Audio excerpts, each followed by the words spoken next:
அடுத்ததாக சிறப்பு விருந்தினர் சத்யன் சரவணன் சாருக்கு நன்றி. படம் கான்செப்ட் பார்த்துட்டு நல்லா இருக்குன்னு சொன்னாங்க. அவங்களும் ஒரு படம் எடுக்குன்னு சொன்னோடனே எனக்கு ரொம்ப பெருமையா இருந்துச்சு. Okay, so here there is stimulation for another people, they have to do what I did. So thanks sir. Next Balakrishnan sir, இவ்வளவு கைண்டா ஒரு புது பர்சனை பார்த்து பேசுவாங்க, ஹெல்ப் பண்ணுவாங்க, வருவாங்க கண்டிப்பா எதிர்பார்க்கல.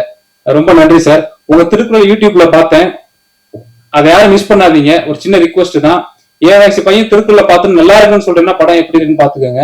அப்ப எனக்கு 80 கேட்காதீங்க, 34 வயசு தான், நல்ல படம்.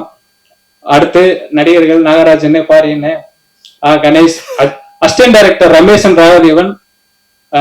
இந்த அசிஸ்டன்ட் டைரக்டர் பாவம், என்னன்னு கேட்டா நான் ஷூட் முடிச்சுட்டு கிளம்பி போயிடுவேன். அவங்க எல்லாரும் போனதுக்கு அப்புறம் தான் வீட்டுக்கு போகணும். அவங்க ஃபர்ஸ்டே வந்து எல்லாத்தையும் ரெடி பண்ணிடணும். அப்ப நான் 5 மணி நேரம் தூங்கினா அவங்களுக்கு 2 மணி நேரம் கழிச்சிருங்க, 3 மணி நேரம் தான். அது மிகப்பெரிய நன்றி ரமேஷ். ரமேஷ் இங்க உட்காந்துருக்காப்ல, ரமேஷ் ராகதேவன், உங்களுக்கு மிகப்பெரிய நன்றி.